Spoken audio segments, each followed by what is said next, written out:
जवान लड़के जो बैठे हैं उनसे कहना चाहता हूं, अपनी इच्छाओं को सीमाओं में बांधे रखो, वरना ये शौक गुनाहों में बदल जाते हैं।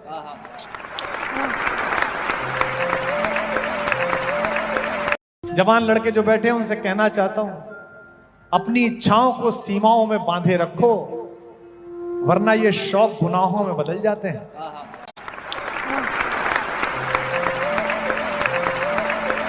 जवान लड़के जो बैठे हैं उनसे कहना चाहता हूं, अपनी इच्छाओं को सीमाओं में बांधे रखो, वरना ये शौक गुनाहों में बदल जाते हैं।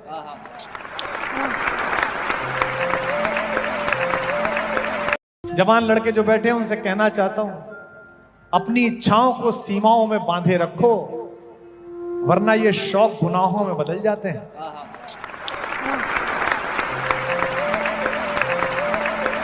जवान लड़के जो बैठे हैं उनसे कहना चाहता